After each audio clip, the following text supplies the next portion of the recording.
अस्सलाम वालेकुम, मैं वसीम मलिक हूँ। मेरे साथ मरियम नवाज़ ख़ान मौजूद हैं। आज तारीख़ 22 अगस्त दिन जुम्मे का है। FCR 1 में खुश आमदीद। 26वीं आइनी तरमीम के बाद से अब तक सुप्रीम कोर्ट और तमाम हाई कोर्ट में आइनी बेंचेस बने, तमाम सियासी नोयत के मुकदमात वहीं लगे और आज तक किसी आइनी बेंच से कोई एक फ़ैसला जो मौजूदा हुकूमत या हाइब्रिड निज़ाम के ख़िलाफ़ आया हो ऐसा नहीं हुआ। तो एक आम तासुर था कि जो मंजूर नज़र है, जो कॉम्प्लिसेट है, वही सिर्फ आइनी बेंच का हिस्सा बनेगा। मैं जजेस की बात कर रहा हूँ। तो आज एक ऐसी खबर हम आपके सामने लाए हैं जिससे इस तासुर को अब तक़वियत मिलती है, जिससे ये तासुर जो है वो हकीकत में तब्दील होता है। वो कहानी क्या है आज की इस वीडियो की सूरत में आपके सामने रखेंगे, जबकि एक और कहानी इसी वीडियो में आपको बताएंगे कि 31 अक्टूबर 2024 का वो दिन कि जब पहली मरतबा 26वीं आइनी तरमीम के बाद जनाब चीफ जस्टिस याहिया खान आफरीदी को अपना वो मनसब जो एक समझौते के तहत उन्हें मिला था वो ख़तरे में नज़र आया, तो किस तरह से जजेस के चैम्बर्स के दरवाजे खटखटाए गए, खुफिया बातचीत की गई और फिर at the end of the day एक कानूनी खिलाफ वर्जी करके अपना मनसब बचाया गया। तो मरियम, सबसे पहले बजाय इसके कि मैं कोई और तमीद बांधूँ, तमीद वैसे मैंने अच्छी खासी बांधी है, इसमें भी ख़बर आपके पास है और ख़बर ये है कि शायद कोई रूल मेकिंग कमेटी बनी थी जिसने ये तय करना था कि आइनी बेंच में जजेस कौन होंगे, किस मेयार पे उन्हें उसमें शामिल किया जाएगा, किस तादाद के मुताबिक शामिल किया जाएगा। तो उस कमेटी का इजलास हुआ है गुज़श्ता रोज़। कहानी क्या है? तो कहानी बड़ी दिलचस्प है वसीम, और कहानी कुछ ये है कि आइनी बेंच जो पिछले 10-11 माह से मुसलसल काम कर रहा है और उसमें जस्टिस अमीनुद्दीन खान सरबराह है और मेंबरान जो नया जज आता है उसके अंदर नामजद कर दिया जाता है, किस तरीक़ेकार के तहत उन जजेस की नामजदगी होती है ये मयार अब तक तय नहीं हुआ था। तो इस मयार को तय करने के लिए जब मुसलसल एतराज़ उठा और सीनियर प्यूरी जज जस्टिस मंसूर अली शाह, जस्टिस मुनीब अख्तर, इन समेत जुडिशल कमीशन के मुतअद्दिद मेंबरान ने जो हुकूमती नहीं है, जब ये मौक़िफ़ रखा कि भाई कोई मयार बनाए, कोई तरीक़ेकार बनाए, तो चीफ जस्टिस जनाब याहिया खान ने 28 फरवरी के जुडिशल कमीशन इजलास में सिंपली एक कमेटी बना दी जस्टिस जमाल मंदोखिल की सरबराही में 5 मेंबरान पर मुश्तमिल, और उस कमेटी ने रूल्स बनाने थे 3 मामलात पर। पहला तो ये कि हाई कोर्ट के अंदर जजेस किस तरीक़ेकार के तहत जो है वो नामजद होंगे, दूसरा ये कि आइनी बेंच में जजेस की नामजदगी के लिए क्या मयार या तरीक़ेकार होगा, और तीसरा ये कि हाई कोर्ट की जजेस की कारकर्दगी जांचने के लिए जो 26वीं तरमीम के अंदर शिक शामिल की गई थी। अब ये इजलास 5 माह से नहीं हुआ था। गुज़िश्ता रोज़ यानी 21 अगस्त को ये इजलास होता है और उस इजलास के अंदर मुखालफत हो जाती है बाय मेजॉरिटी कि भाई हम रूल्स नहीं बना सकते, क्योंकि रूल्स बन जाएंगे तो जस्टिस अमीनुद्दीन खान को कैसे तकर्रुर किया गया, सवालिया निशान उठेगा। फिर बाकी जजेस की नामजदगी का क्या तरीक़ाकार था, जस्टिस अली बाकर नजफी को सुप्रीम कोर्ट में आते ही कैसे नामजद कर लिया, एतराज़ उठेगा। तो हुकूमत ने अपने एसेट्स बचा लिए हैं। और आप ये देखेंगे 5 रुकनी कमेटी की कंपोजिशन क्या है। जस्टिस जमाल मंदोखिल सरबराही कर रहे हैं, अटॉर्नी जनरल फॉर पाकिस्तान रुकन है, barrister Ali Zafar opposition side से रुकन है, फिर हुकूमती साइड से रुकन फारूक एच नाइक हैं और बार की नुमाइंदगी एहसन बून कर रहे हैं। इन 5 मेंबरान में से 3 ने मुखालफत की, और बड़ी जो है ना वो मुखालफत से ही समझ आ जाती है कि दाल में कुछ काला है। इन्होंने मुखालफत किस नुक्ते पे की? रूल्स बनाने के लिए ये कमेटी बनाई गई और कमेटी कह रही है कि हम रूल्स नहीं बना रहे। वाई? अजीब सी बात यह है कि अटॉर्नी जनरल फॉर पाकिस्तान जरा ये दावा करते हैं कि attorney general Mansoor Usman Awan, Farooq H Naik हुकूमती रुकन और एहसन बून बार के नुमाइंदा, तीनों का ये मौक़िफ़ है। तीनों हुकूमती रुकन है। तीनों का ये मौक़िफ़ है कि 26वीं आइनी तरमीम तो खामोश है कि रूल्स कोई बना सकता है, सब कमेटी बनाई जा सकती है या नहीं बनाई जा सकती। तो वो कहते हैं भाई रूल्स ही नहीं होने चाहिए आइनी बेंच के, ये मामला वापस जुडिशल कमीशन ऑफ पाकिस्तान को भेजे, ये तो कमेटी नहीं बन सकती थी। यहाँ पर ये भी सवाल उठता है कि चीफ जस्टिस ने जब फरवरी में और फिर जून में दोबारा इसी कमेटी को मामलात भेजे हैं ना, और इसी कमेटी को कंस्टिट्यूट किया गया, मुतअद्दिद बार जुडिशल कमीशन के इजलास हुए, इन फरीकैन ने वहां मुखालफत नहीं की। लेकिन अब जरा ये दावा करते हैं कि इनका ये कहना है कि जब आईने पाकिस्तान में 26वीं आइनी तरमीम के तहत ये नहीं लिखा गया कि आइनी बेंच के जजेस नॉमिनेट करने के लिए, नामजद करने के लिए कोई मयार होगा, कोई तरीक़ेकार होगा, तो हम ये तरीक़ेकार कैसे बना सकते हैं? जहाँ आइन खामोश है वहाँ पर हमें आइन की तशरीह करने की ज़रूरत नहीं है। तो मामला लिहाजा जुडिशल कमीशन ऑफ पाकिस्तान को भेज दिया गया है। जस्टिस जमाल मंदोखिल की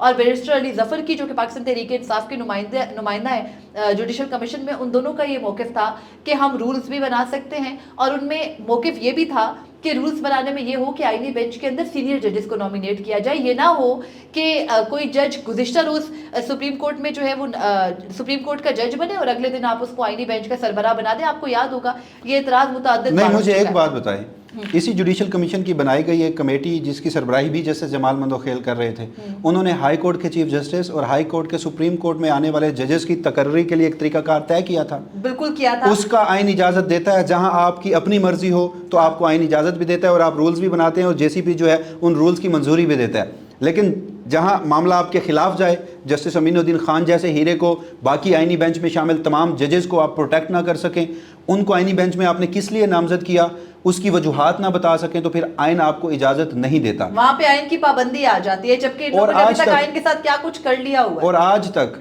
जुडिशल कमीशन ने जस्टिस अमीनुद्दीन खान को क्यों आइनी बेंच का सरबराह लगाया, आल दो कि इतनी थिन मेजॉरिटी थी कि जस्टिस अमीनुद्दीन खान सिर्फ अपने वोट से आइनी बेंच के सरबराह बनते रहे हैं और बाकी जजेस को भी आइनी बेंच में अपनी मर्जी से लगाते रहे हैं, तो वो मिनट्स ऑफ द मीटिंग भी जारी नहीं किए गए कि वहाँ डिबेट क्या हुई थी जुडिशल कमीशन में, पता तो चलना चाहिए। और यही जस्टिस मंसूर अली शाह, जस्टिस मुनीब अख्तर और दीगर मेम्बरान मुतादिद मरतबा इसका मुतालबा करते रहे खतूत लिखकर। तो at the end of the day ये चीज़ अब साबित हो गई कि आपके पास कोई तरीका नहीं था, आपके पास कोई रूल्स नहीं थे, कोई मयार नहीं था। सिंपली जो जज आपके सामने जो है वो आमीन कर दे और मान जाए कि जो आप कहेंगे वही वो करेगा, उस पर लब्बैक कहे तो उसको आईनी बेंच का जज बनाया गया, नामजद किया गया। जो नहीं कर रहे थे ये, उनको आईनी बेंच का जज नामजद नहीं किया गया। मजे की बात यह है वसीम कि आईनी बेंच बना, आपको पता है अभी पिछले दिनों भी बहुत ज़बरदस्त किस्म की कंट्रोवर्सी आई, हम वो भी सामने रखते हैं। आईनी बेंच बना 5 नवंबर को, 4 नवंबर का गालिबन 5 नवंबर का इजलास, 5 नवंबर 2024 का इजलास था। 5 नवंबर 2024 को आईनी बेंच बनता है। उसके बाद मुतअद्दिद ना जुडिशल कमीशन की मीटिंग्स होती हैं, उनके अंदर यही तरीकेकार डिस्कस होता है कि भाई आप किस मयार के तहत आईनी बेंच की जजेस बना रहे हैं। तो पहले दिन से चीफ जस्टिस जनाब याया खान, नोइंग कि जुडिशल कमीशन जो 26वीं तरमीम के तहत बना है उसमें मेजॉरिटी तो हुकूमत की है, तो वहाँ पर वो वोट करते रहे कि आप सुप्रीम कोर्ट के सारे जजेस पर मुश्तमिल पहले आईनी बेंच बनाए, 26वीं तरमीम की हियत तय हो, फिर हम मामला आगे बढ़े। जस्टिस जमाल मंदोखेल भी वहाँ पर यही नोट करते रहे, लेकिन दोनों को मालूम था कि मेजॉरिटी किस तरफ है, हुकूमती तरफ। उसके बाद क्या हुआ, दिसंबर 2024 में आकर जब जुडिशल कमीशन के कमोबेश 3 इजलास हो चुके थे, तो उसके बाद जस्टिस मंसूर अली शाह ने सेक्रेटरी जुडिशल कमीशन के नाम खत लिखा और कहा कि भाई जो पहले जजेस का तरीकाकार है लगाने का, आप किस बुनियाद पर आईनी बेंच की जज नॉमिनेट कर रहे हो। मतलब आपको पता है सबसे बड़ा एतराज़ तो ये था कि जस्टिस अमीनुद्दीन खान ने अपनी जिंदगी में कभी आईनी बेंच आईनी मुकदमात की सिविल केसेस के माहिर जज हैं, सिविल केसेस के माहिर जज हैं। इससे पहले वो काजी फैजीसा के साथ 2-3 साल सुप्रीम कोर्ट में मुस्तकिल बैठते रहे और वहाँ पर कोई उस वक्त काजी फैजीसा का रेफरेंस चल रहा था, कोई आईनी मामला उनके सामने नहीं आता था। 1-2 मरतबा आया भी तो जस्टिस अमीनुद्दीन खान बेंच में नहीं थे।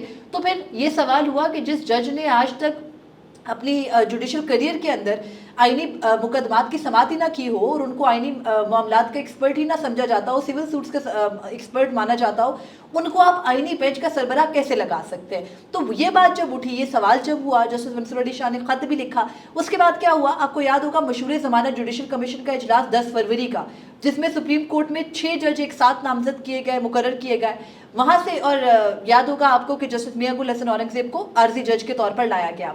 जब सुप्रीम कोर्ट में वो जजेस लाए गए तो उसके बाद दोबारा जो अगली जुडिशल कमीशन का इजलास हुआ था 28 फरवरी को, वहां बैठकर उस इजलास के अंदर खासा रोला हुआ था। उस इजलास में सिंध हाई कोर्ट का आईनी बेंच बनाया गया था और वहां पर ये रोला हुआ कि भाई आप हाई कोर्ट के अंदर जजेस लगाते जा रहे हैं। तब आपको याद होगा रियासत अली साहर जो कि पाकिस्तान बार काउंसिल के ही नुमाइंदे थे और उनके साथ बहुत सारे जो सियासी वाबस्तगी रखने वाले, बराह रास्त सियासी वाबस्तगी रखने वाले वकला थे, उनको हाई कोर्ट का जज लगाया गया। तो वहाँ एतराज़ उठा जुडिशल कमीशन के मेंबरान ने। आजम नजीर तारड़ ग्रुप को एक पूरी रेशो दी गई, पीपल्स पार्टी को सिंध में दी गई, एएनपी को और दीगर सियासी जमातों को केपी में, और पंजाब पूरा दे दिया गया मुस्लिम लीग नून को। उनके वकला, उनके एडवोकेट जनरल जो हैं वो जज लग गए। और अभी एडवोकेट, मतलब आप ये देखें कि पंजाब के तो सर्विंग एडवोकेट जनरल थे ना खालिद इसहाक साहब, उनके माहिराना किसी भी किस्म की कॉम्पिटेंसी पर कोई हमें शक नहीं है, लेकिन वो थे तो बाकायदा मुस्लिम लीग नून के एडवोकेट जनरल, उनको बराह रास्त उठाकर आपने लाहौर हाई कोर्ट का एडिशनल जज लगा दिया। एतराज़ उठा, एतराज़ जुडिशल कमीशन 28 फरवरी के इजलास में सिंध के जजेस पर उठा था कि आपने किस बुनियाद के तहत जज लगाना शुरू कर दिए हैं, आप हाई कोर्ट में नहीं देख रहे सियासी वाबस्तगी। तो इसीलिए 28 फरवरी को ही चीफ जस्टिस ने एक ज़ैली कमेटी बना दी। अब मैं आपको एक और दिलचस्प बताऊं, चीफ जस्टिस याहिया अफरीदी जो कि आईनी बेंच में बैठकर ये कहते रहते हैं कि सुप्रीम कोर्ट के सीनियर जजेस को आईनी बेंच में शामिल किया जाए, जेसीपी के मीटिंग जेसीपी में। तो इसलिए मैं तब भी ये कहता था कि जब इनके वोट की जरूरत पड़ेगी ना, ये हुकूमती हक में वोट देंगे। दफा यही हुआ। अब वजह मैं आपको बताता हूँ, یہ 5 رکنی کمیٹی کس نے تشکیل دی تھی؟ چیف جسٹس نے. چیف جسٹس نے 3 ایسے لوگ رکھ دیے جن کا پتہ تھا کہ وہ رولز نہیں بنائیں گے، اور 2 لوگ ایسے رکھ دیے کہ جو رولز بنانے کی طرف جائیں گے. اور مزے کی بات کیا ہے اس سب میں مزے کی بات یہ ہے کہ جب کمیٹی بنی تھی نا تو بار کے نمائندے اختر حسین صاحب، ہاں، اور جب کمیٹی کا اجلاس ہوا 5 ماہ کے بعد تو بار کے نمائندے احسن بون ہیں، کیونکہ اختر حسین صاحب نے تو ہاتھ کھڑے کر دیے کہ میں اتنی جو لاقانونیت ہے اس میں ساتھ مزید اتنی انہوں نے کہا میں اتنی سہولت کاری نہیں کروں گا، وہ مستعفی ہو گئے. تو جب تک ویسے اعظم احسن بھون بھی کافی عرصے سے آ چکے تھے، لیکن اگر تب اجلاس ہوتا تو غالباً تب اختر حسین ہوتے. اختر حسین صاحب تو آپ کو پتہ ہے جب سپریم کورٹ میں تھوک کے حساب سے جج لگائے گئے تو وہ مخالفت کر رہے تھے، تو اسی ٹائم پہ انہوں نے ہاتھ کھڑے کر دیے تھے. اس کے بعد پھر بار کا نمائندہ منتخب ہونے میں وقت لگا تھا، لیکن کہنے کا مقصد یہ ہے کہ باقاعدہ انتظار کیا گیا. اعتراض کب سے اٹھ رہا تھا؟ نومبر سے، 5 نومبر سے اعتراض اٹھ رہا تھا. چیف جسٹس نے کمیٹی اس وقت تشکیل دی جب بار کا نمائندہ بدل چکا تھا.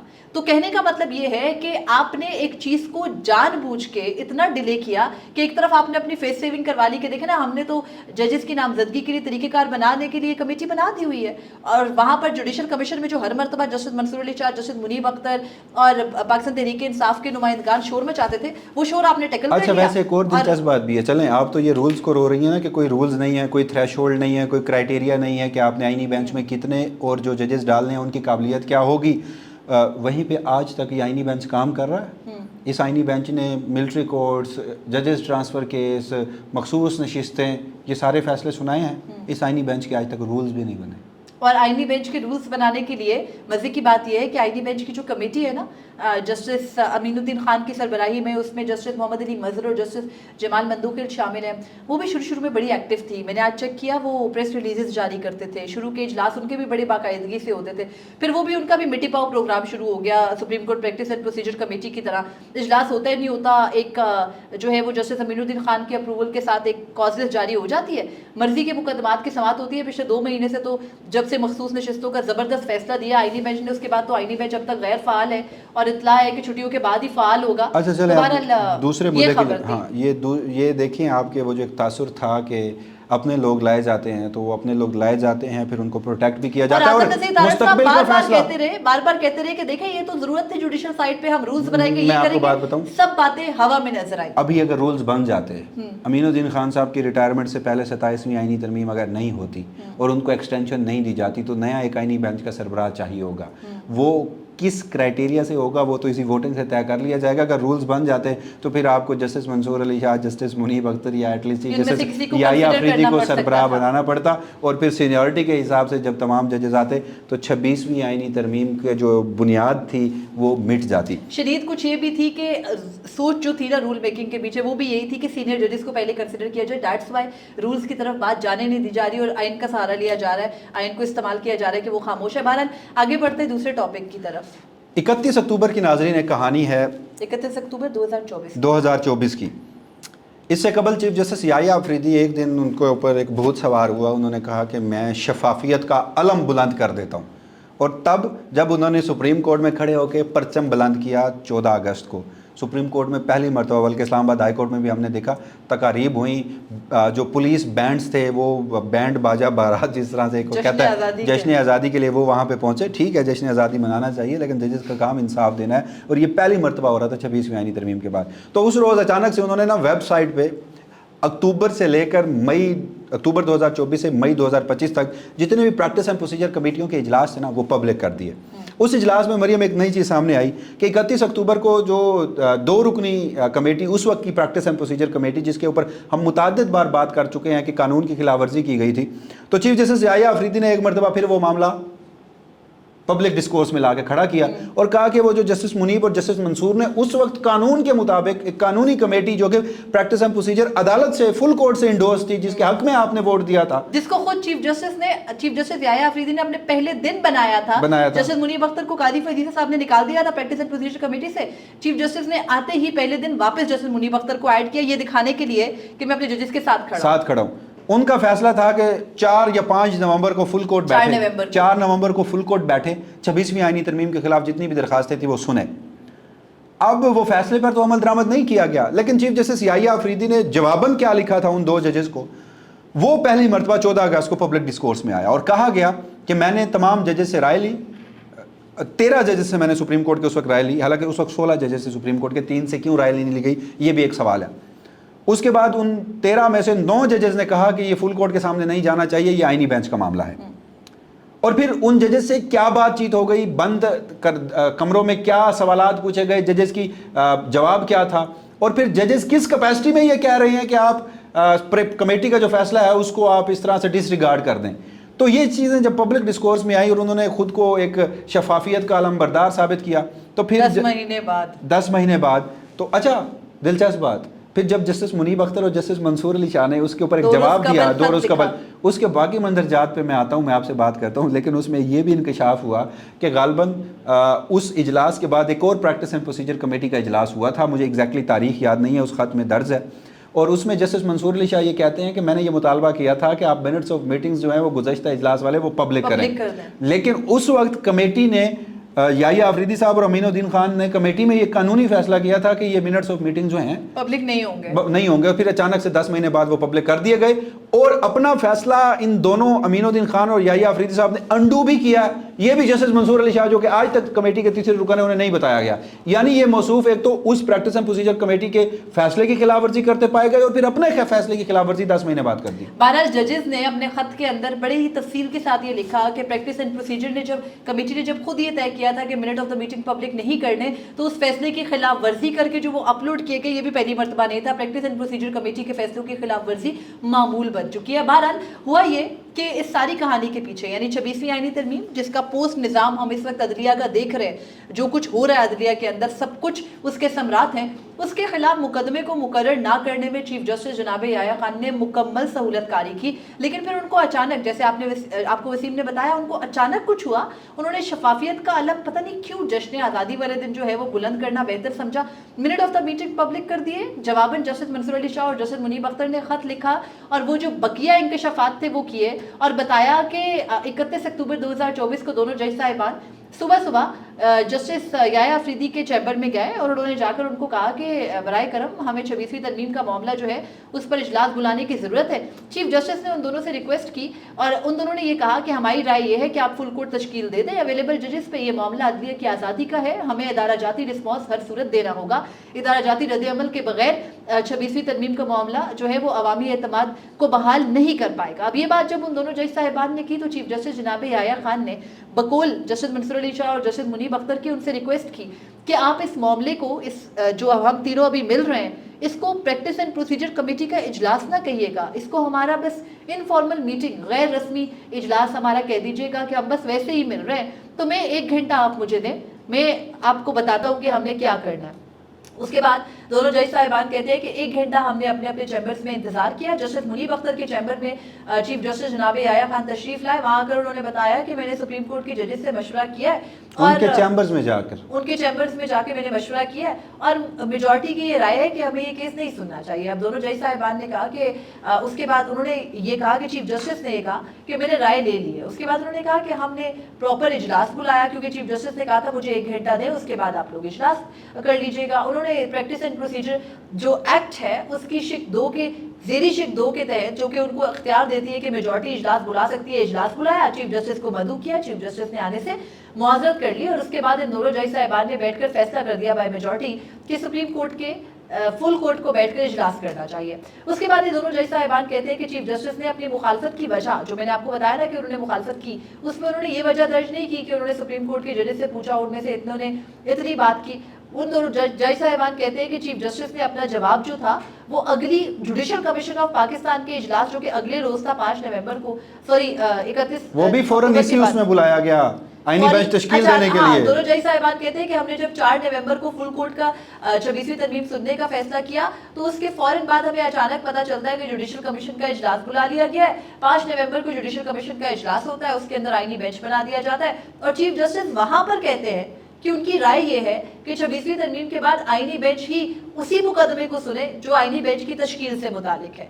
और फिर वो ये कहते हैं कि वहां पर चीफ जस्टिस ने बैठकर उनकी फेवर की, लेकिन अपना जवाब जो उस वक्त की प्रैक्टिस एंड प्रोसीजर कमेटी को आना चाहिए था वो हमें नहीं दिया और फिर उसको पब्लिक कर दिया अचानक से 14 अगस्त 2025 को, यानी 10 माह के बाद। और फिर उन्होंने तमाम तर फैक्ट्स کھول کر بیان کیے کہ کب کیا کیسے کیوں ہوا، اور آخر میں انہوں نے یہ کہا کہ ججز کے چیمبرز میں جا کر ملاقات سے بہتر تھا جب ہم نے آپ کو تجویز دی تھی کہ آپ ایڈمنسٹریٹو سائٹ پر فل کورٹ اجلاس بلا لے تو ایڈمنسٹریٹو سائٹ پر فل کورٹ اجلاس بلا لیا جاتا. بے شک آپ فل کورٹ جو ہے وہ کنوین کر کے جوڈیشل سائٹ پر ہیئرنگ نہ کرتے، لیکن آپ تمام ججز کو بٹھا کے رائے لے لیتے. یہ کیسی رائے ہے کہ آپ ایک ایک جج کے چیمبر جا کر کھٹکھٹا کے اس سے رائے لے رہے ہیں اور ان سے ایک سوال پوچھ رہے ہیں کہ آپ سمجھتے ہیں آرٹیکل 191؟ یہ ہمیں نہیں پتا کیا سوال پوچھ رہے ہیں. چیف جسٹس نے اپنے منٹ آف دا میٹنگ میں لکھا کہ میں نے یہ پوچھا ججز سے کہ جوڈیشل کمیشن جو آئینی بینچ بنائے گا وہ یہ کیس سنے یا پھر یہ کیس ہم بیٹھ کر سن لیں. تو 13 میں سے 9 ججز نے کہا کہ یہ جوڈیشل ان 9 ججز کے نام بھی پبلک ڈسکورس میں آنے چاہیے کہ نہ صرف یحییٰ آفریدی صاحب نے. چیف جسٹس کہتے ہیں میں نے جسٹس منصور علی شاہ اور جسٹس منیب اختر کو ان کے نام بتا دیے تھے، وہ دونوں کہتے ہیں ہمیں کچھ پتا نہیں. ہمیں کچھ نہیں پتا. ایک تو ان 9 ججز کے نام پبلک ڈسکورس میں آنے چاہیے کہ وہ کون سے ایسے ہیرے تھے جو یہ سمجھتے تھے کہ 2 رکنی کمیٹی کا جو فیصلہ تھا اس کو اس طرح سے ڈس ریگارڈ کیا جا سکتا ہے. ان کے چیمبر میں بیٹھ کے انفرادی اور ذاتی رائے میں آپ قانون کی دھجیاں اڑا رہے ہیں. دوسرا چیف جسٹس یحییٰ آفریدی نے بھی یہ کیا. تو یہ 9 ججز 10ویں چیف جسٹس انہوں نے ایک قانونی خلاف ورزی کر کے چیف جسٹس یحییٰ آفریدی کے نہ صرف عہدے کو رکھا، جسٹس امین الدین خان کے مستقبل میں بننے والے آئینی بینچ کو پروٹیکٹ کیا اور 26ویں آئینی ترمیم کو بھی پروٹیکٹ کیا. دیکھیے اگر اس معاملے میں نا میں ایک ذاتی رائے دیکھوں، ایک سوال یہ ہوتا ہے کہ جسٹس منیب اختر اور جسٹس منصور علی شاہ چونکہ 26ویں آئینی ترمیم کے متاثرین میں سے تھے لہٰذا وہ اجلاس کس طرح سے بلانے کا کہہ سکتے تھے. ٹھیک ہے، آپ کا آرگومنٹ مان لیا. تو پھر جسٹس یحییٰ آفریدی جو کہ 26ویں آئینی ترمیم کے بینیفیشری ہیں وہ پھر اجلاس روکنا کس طرح کر رہے تھے؟ ایک سادہ سی اس میں بات تھی جو ایک عام اپروچ سمجھتی ہے، ایک عام سا کامن سینس، لے مین کامن سینس وہ بھی یہی کہے گا کہ 26ویں آئینی ترمیم ہوئی، 3 ججز اس میں فریق تھے، 2 متاثرہ تھے اور ایک بینیفیشری تھا. فل کورٹ بیٹھتا، فل کورٹ میں بیٹھ کے یہ تینوں ججز خود کو الگ کر لیتے اور کہتے کہ آپ تمام ججز بیٹھ کے 2 چیزیں طے کر لیں. پہلی آپ یہ ہرڈل طے کر لیں کہ کیا یہ آئینی بینچ سنے گا یا آپ سنیں گے. اگر آپ اس نتیجے پہ پہنچتے ہیں کہ یہ آئینی بینچ سنے گا تو ایک جوڈیشل آرڈر ہو جاتا، یہ معاملہ وہیں پہ ختم ہو جاتا، یہ سارا تنازع وہیں پہ ختم ہو جاتا. اور دوسرا اگر وہ فل کورٹ میں بیٹھ کر یہ طے کرتے کہ جی یہ ہم فل کورٹ ہی سنیں گے تو پھر اس کو 26ویں آئینی ترمیم کی آئینی حیثیت جانچ لی ہوتی، تینوں ججز بھی الگ ہوتے، باقی ججز بیٹھ کر یہ فیصلہ کر چکے ہوتے، تو یہ معاملہ کب کا ختم ہو چکا ہوتا. اور یہ تب ہوتا جب ابھی آئینی بینچ نہ بنا. آئینی بینچ بننے کے بعد، اور ان ججز نے آئینی بینچ سے پہلے فل کورٹ بنایا تھا. آئینی بینچ 5 نومبر کو بنا، انہوں نے 4 نومبر کو فکس کرنے کا کہا تھا. اسی فکسیشن کی وجہ سے تو پھر جلد بازی میں آئینی بینچ جوڈیشل کمیشن کا اجلاس یحییٰ آفریدی صاحب نے بنا کے اور آئینی بینچ بنوا دیا. ٹھیک ہے، اب اس کے بعد یہ ہوا کہ تمام ججز متاثرین یا پھر بینیفیشریز بن گئے. سپریم کورٹ کے جن کو آئینی بینچ میں شامل کیا گیا وہ بینیفیشریز ہیں، یہ جو چیف جسٹس بنے وہ بینیفیشری ہیں، جن کو نہیں شامل کیا گیا وہ متاثرین ہیں. اور اب جسٹس منصور علی شاہ اور جسٹس منیب اختر نے اپنے خط میں ایک بات درست کہی ہے، اور آئی ڈان کا ایڈیٹوریل تھوڑا اس سے الگ جا کے جو ہے نا وہ پھر بھی اچھی امید ظاہر کر رہے ہیں. ان دونوں جج صاحبان نے کہا کہ آپ کے پاس ایک موقع آیا تھا درستگی کا، جو ہم نے اس وقت آپ کو تجویز دی تھی، جس کو آپ نے گوا دیا، ضائع کر دیا. لیکن ڈان والے یہ لکھتے ہیں، آج ایڈیٹوریل اس معاملے میں آیا، انہوں نے لکھا کہ ہم پھر بھی یہ امید کرتے ہیں کہ چیف جسٹس چاہے تو اپنے ادارے کو بچانے کے لیے جو ڈیمیج اس کے ساتھ ہو گیا اس کو ختم کرنے کے لیے، یا اس کی جو ہے وہ دادرسی کے لیے جو اب تک ہوا جو فل کورٹ بنائیں گے اور 26ویں آئینی ترمیم کی حیت کو طے کر دیں گے. اب ڈان کا جو ایڈیٹوریل لکھنے والا شخص ہے اس نے ایک کرٹسی میں، جرنلسٹک کرٹسی میں امید تو ظاہر کر دی، تو رکھنا ہے نا، سنیں امید تو ظاہر کر دی. میں ان کی کنٹینشنز پہ انٹینشنز پہ بالکل سوال نہیں اٹھا رہا، بڑا ایک زبردست انہوں نے امید ظاہر کی، لیکن کسی دن وہ سپریم کورٹ کے کمرہ عدالت نمبر 1 میں آ کر بیٹھ جائے تو یہ امید کبھی وہ دوبارہ شو نہیں کرے. اور ہم یہ بات کسی بڑے کیس میں نہیں کہہ رہے، اگر کوئی عام کیس کی ہیئرنگ وہ سن لیں کہ چیف جسٹس کس طرح سے کورٹ کنوین کرتے ہیں اور کتنا کنزرویٹو ایٹیٹیوڈ ان کا ایک عام سے مقدمے میں ہے. کسی شخص کے مثال کے طور پر اگر کچھ لاکھ روپے بھی ریکور ہونے ہیں اس کیس میں بھی یہ احوال ہم آپ کے سامنے تفصیل سے رکھیں گے. آخر میں ایک چیز میں کرتا ہوں، وہ کر کیا رہے ہیں. آخر میں اسی پروگرام کے توسط سے بہت سارے لوگ یہ اکثر سوال پوچھتے ہیں کہ کیا ہوگا عدالتوں میں، اب کیا ہوگا. تو بہت سارے سٹیک ہولڈر سے بات چیت کر کے اپنی گزشتہ 1 سال کی جو ہمارا ایکسپیرینس ہے اس کو دیکھتے ہوئے میں تو ایٹ لیسٹ آپ بھی مجھ سے اتفاق کریں گی کہ عدالتیں یوں ہی سٹیٹس کو برقرار رکھیں گی، سٹیٹس کو برقرار رہے گا. عدالتوں سے کسی قسم کے کسی ایسے غیر معمولی فیصلے کی امید تب تک مت رکھیے گا جب تک پولیٹیکل سائڈ پہ باہر کوئی تبدیلی نہیں آ جاتی. بہرحال عدالتیں اپنے آپ کو اسی طرح سے ایکسپوز ضرور کرتی رہیں گی جیسے چیف جسٹس نے نہیں، وہ اقدامات کرتے رہیں گے اور ہم ایکسپوز کرتے رہیں گے، کیونکہ جرنلسٹک ہم ان کے ایکسپوز کرنے کو سامنے رکھتے رہیں گے. تو بہرحال ہمیں اجازت دیجیے, یہ دو اہم چیزیں تھیں جو ہم نے آپ کے ساتھ رکھی. اپنے فیڈ بیک سے ہمیں ضرور آگاہ کیجیے گا. اللہ حافظ.